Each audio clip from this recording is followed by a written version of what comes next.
नमस्कार दोस्तों, मैं हूँ आपका होस्ट संदीप भटनागर और आप देख रहे हैं भारत की भाषा विद संदीप भटनागर। कल सुबह 6:30 बजे मुझे लगता है कि दुनिया कुछ समय के लिए जरूर रुकने वाली है। ये मैं क्यों बोल रहा हूँ? ये मैं इसलिए बोला हूँ कि डोनाल्ड ट्रंप पूरे यूएसए को संबोधित करेंगे, अपने नेशन को संबोधित करेंगे सुबह इंडिया के समय 6:30 मतलब 2 अप्रैल। और किस पे बोलेंगे? ईरान वॉर पे बोले। अब सवाल ये है दोस्तों कि क्या ये स्पीच में कुछ भी सच बोलेंगे या वही पुरानी कहानी बोलेंगे जो पहले से बोलते आ रहे हैं कि ईरान दब गया, ईरान के 90% इक्विपमेंट खत्म हो गए, ईरान की एक जनरेशन, दो जनरेशन के जो टॉप लीडर्स हैं वो खत्म हो गए, नेवी खत्म हो गई, एयरफोर्स खत्म हो गया, आर्मी खत्म हो गई, उनके पास कुछ नहीं है। हम तो वहां पे पैदल जा सकते हैं, घूमने के लिए जा सकते हैं, पिकनिक मनाने जा सकते हैं।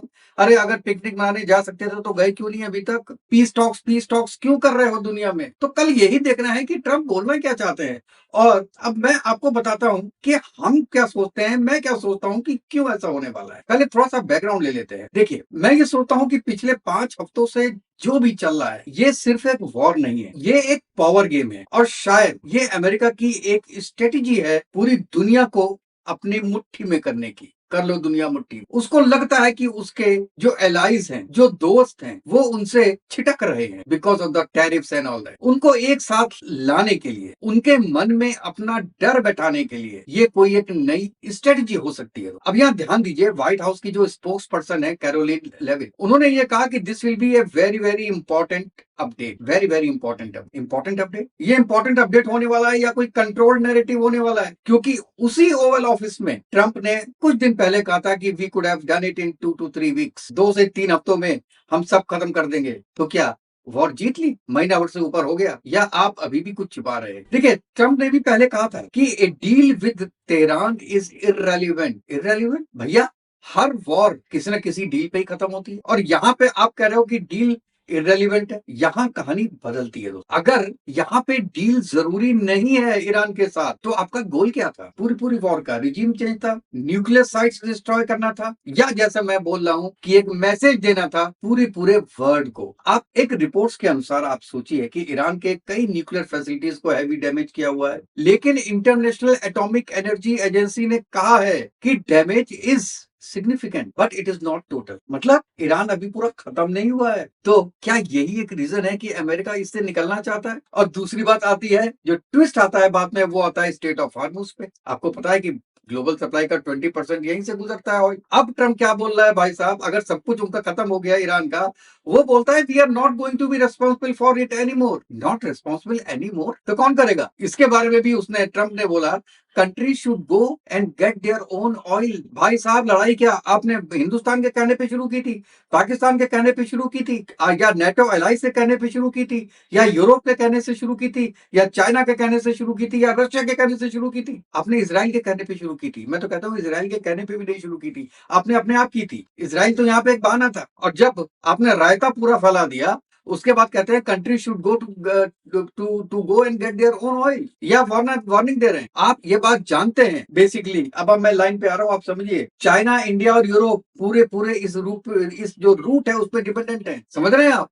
मेनली चाइना इसी रूट पे डिपेंडेंट है। अब वो चाइना से कहते हैं कि आप बचाओ आके। आप अगर बचाओगे तो इंडिया तो खुद बच जाएगा। और यहाँ पे ट्रम्प गेम खेल रहे हैं और ग्लोबल रेस्पॉन्सिबिलिटी से पीछे हट रहे हैं और दूसरों को पुश कर रहे हैं कि भैया हमारा तो हो गया काम, अब आप फ्रंट लाइन में आ जाइए। और यहाँ पे एक और खेल भी हो सकता है जो आप जानते हैं, ऑयल प्राइसेस के रूप में। यूएस में गैस प्राइसेस $4 पर गैलन क्रॉस कर चुका है। पता है आपको? पब्लिक प्रेशर और बढ़ रहा है। और ट्रंप दावा क्या कर रहे हैं कि if we leave Iran prices will tumble down. तो मैं यहाँ पे ये पूछना चाहता हूँ ट्रंप साहब से कि जब आपको पहले था टम्बल डाउन, तो ये काम किया क्यों, हरकत की क्यों? और अब आप पीछे हट रहे हो, तो क्या ये कोई आपका इलेक्शन नैरेटिव है? आपको पता है नवंबर में मिड टर्म पोल है। और आज ही दोस्तों इन्होंने एक और बड़ा कदम लिया है, एग्जीक्यूटिव ऑर्डर साइन किया। नेशनल, पूरी नेशनल का वोटर लिस्ट। इन्होंने जो मेल इन वोटिंग होता था ना पहले, उस पे रेस्ट्रिक्शंस लगा दिए हैं। अब याद रखिए जो मैंने बोला था कि मिड टर्म इलेक्शन करीब है, तो ये क्या जो अभी स्पीच होने वाली है कल सुबह, ये एक वॉर स्पीच होगी या एक इलेक्शन स्ट्रेटेजी होगी? अब रिएक्शंस देखिए, आप देखिएगा एक्स पे, यूरोप बड़ा कॉशियस है इसके बारे में। जर्मनी और फ्रांस ने दोनों ने अपने कंसर्न जताए हैं कि देखिए ऐसे आप वॉर के बीच में से नहीं हट सकते। सेम चाइना ने कहा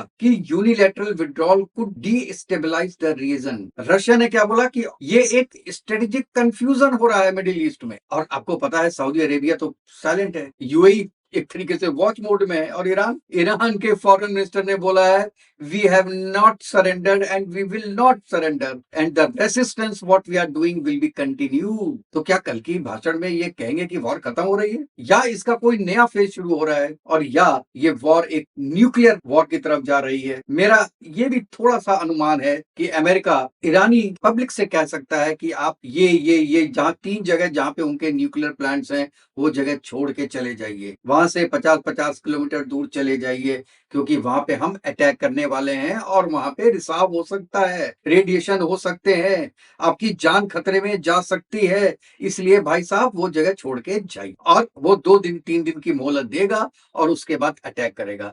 and that attack will be as good as nuclear attack, क्योंकि न्यूक्लियर फैसिलिटी पे अटैक होगा तो वहां पे रेडिएशन होगा, रिसाव होगा, और उसके बाद वो पीछे हटेगा। और अगर उसके बाद वो पीछे हटता है तो भाई साहब एक ऐसा वैक्यूम बनेगा ना कि उसको संभालना मुश्किल हो जाएगा। और हिस्ट्री भी यही कहती है कि वैक्यूम कभी खाली नहीं रहता, कोई ना कोई उसको भरता है। और उसको भरने के लिए कौन आएगा, सपोर्ट करने के लिए कौन आएगा? चाइना आएगा, रशिया आएगा, या कोई और रीजनल पावर आएगा जैसे पाकिस्तान। पाकिस्तान तो शायद ना आए क्योंकि वो अमेरिका का चमचा है, लेकिन रशिया और चाइना को कैसे रोकेगा पाकिस्तान, कैसे रोकेगा अमेरिका? और अगर चाइना वो स्पेस भरता है अमेरिका की तो उसका रिपरकशंस इंडिया के लिए बहुत खराब हो सकता है। और यही क्वेश्चन होता है, यही क्वेश्चन आ रहा है कि कल क्या बोलेगा? वॉर को आगे बढ़ा रहा है या वॉर को खत्म कर रहा है, या अपनी रेस्पॉन्सिबिलिटी शिफ्ट कर रहा है? क्योंकि उसने खुद कल कहा कि we did what we had to, मतलब हमको जो करना था हमने कर दिया। क्या किया बे तुमने? पूरा रायता फैला दिया, उसके बाद कहा कि हमको जो करना था कर दिया, तुम करो। इसीलिए मैं कहता हूँ कि वाकई सच में क्या ऐसा हो गया? और एक सवाल यहाँ पे ये भी होता है कि क्या ये जो कल की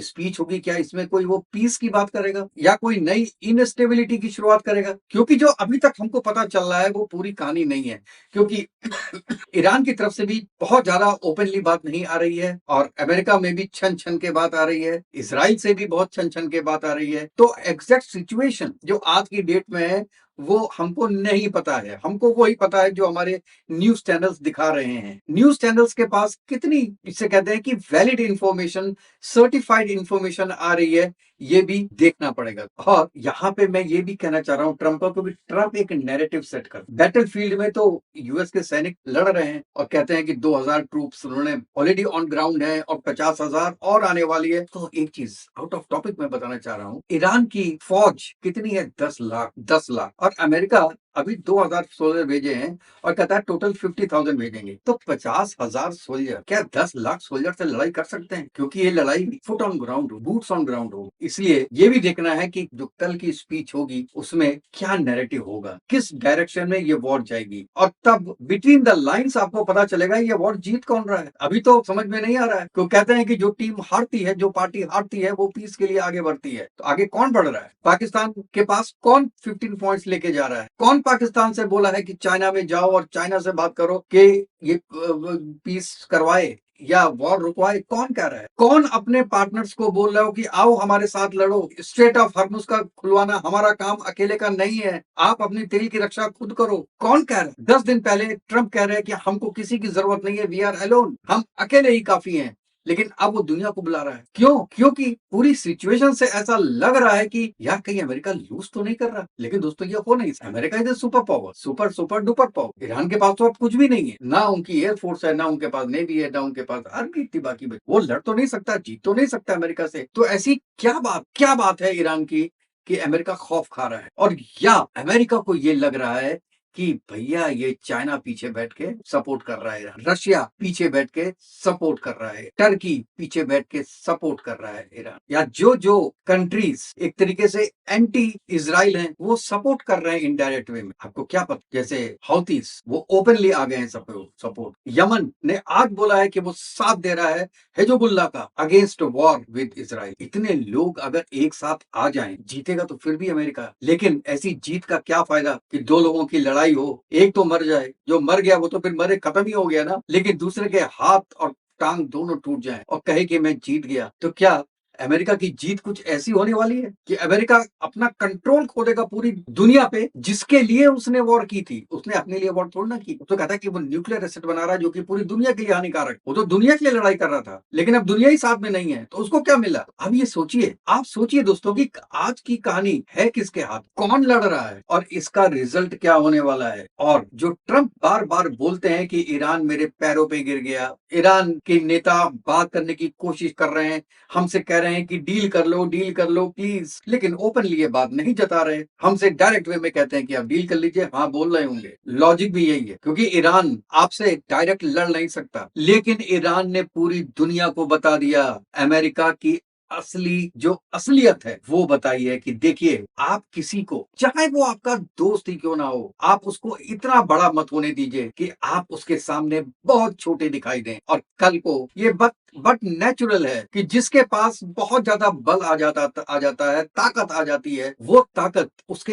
एक्शंस में दिखाई देने लगती है, उसका मकसद हो या ना हो। लेकिन जो कमजोर होता है, चाहे वो सगा भाई क्यों ना हो, उसको जो बड़े भाई की ताकत है उसमें अपनी कमजोरी दिखाई देने लगती है, चाहे कमजोरी हो या ना हो, वो सोचने लगता है। और यही हो रहा है, अमेरिका एक दानव की तरह सामने खड़ा है, पूरी दुनिया सोचती थी ये हमारा रखवाला है, लेकिन जब रखवाले की जब उन्होंने एक्शंस देखे हैं पिछले 1-1.5 साल में, सबने कहा साहब हमने तो दानव खड़ा कर दिया, हमने तो एक रावण बना दिया, अब इस रावण को मारने के लिए राम का आना जरूरी है। अब राम किस फॉर्म में आएंगे वो तो देखने वाली बात, लेकिन ईरान ने पूरी दुनिया को समझा दिया, अपनी रक्षा खुद करने की हैसियत होनी चाहिए, आपकी हैसियत किसी से कम हो, आपके पास इक्विपमेंट किसी से कम हो, लेकिन जो हिम्मत है, हिम्मत से लड़ी, और यही दिखाया है ईरान ने। एक बात बताता हूँ आपको, इराक ने कुवैत पे अटैक किया, याद है ना आपको? अरे कुवैत से कितनी गोलियां चली, कुवैत के पास अपनी फोर्स तो थी ना, चाहे छोटी थी, फोर्स तो थी, इक्विपमेंट तो थे, मिसाइल तो थी, मारी किसी ने? कुछ नहीं, सरेंडर। ईरान ने ये दिखाया है कि उसके पास जज्बा है, जज्बे से लड़ने की कौम है, और वो ईरान ने करके दिखाया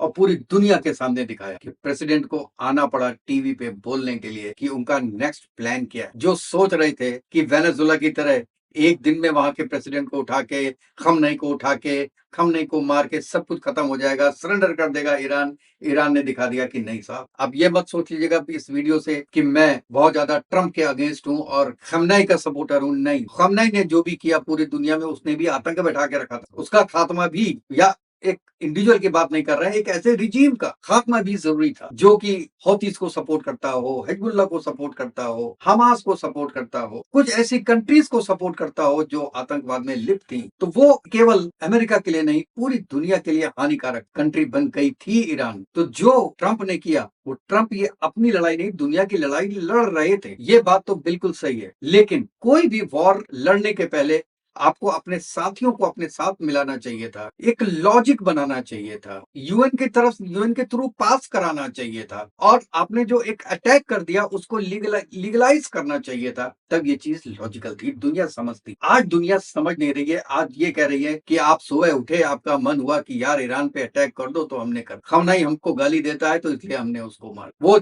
चाइना का 90% ऑयल जाता है ईरान से, इसलिए हमने मार, चाइना और ईरान का 400 बिलियन का पैक्ट हुआ, इसलिए हमने मार, सपोर्ट करता है हमास को, इसलिए हमने मार। आपको जो मेन टॉपिक रखना चाहिए था वो न्यूक्लियर हथियार रखना चाहिए था, जो कि आपके बड़बोलेपन से कम होगी, आपकी शक्तियां, आपके पास जो पावर्स हैं, वो आपको एक बहुत नेगेटिव सेंस में दिखा रही है दुनिया के सामने। आज दुनिया समझ गई है कि यार यूएस का प्रेसिडेंट तो कुछ भी कर सकता है, आज हमसे दोस्ती है तो ठीक है, कल को हमसे लड़ाई हुई तो कुछ भी कर देगा यार, आके हमको उठा के चला जाएगा, कल को जर्मनी के चांसलर को उठा दे, कल को मैक्रॉन को उठा के ले जाए, कल इतना आसान नहीं होता। लेकिन हर आदमी को डर तो रहता है यार, मोदी जी को डर होगा यार, ये तो रिजीम चेंज कराने के चक्कर में ऐसा कुछ काम ना कर दे, आसिम मुनीर तो इसलिए तो बिछा हुआ है, उसके लिए तो उन लोग के लिए तो उसके लिए तो बहुत आसान है। तो जब उनको लगा कि ये एक आपके सामने एक ऐसा दानव आ गया है जिसका जो मन चाहे वो कर सकता है, उसको रोकने की पावर पूरे वर्ल्ड में किसी के पास नहीं है, तब दिक्कत शुरू होती। और तब उस कंट्री के लोग जो खड़े हुए हैं, आपको पता होगा 8 लाख अमेरिकन पूरी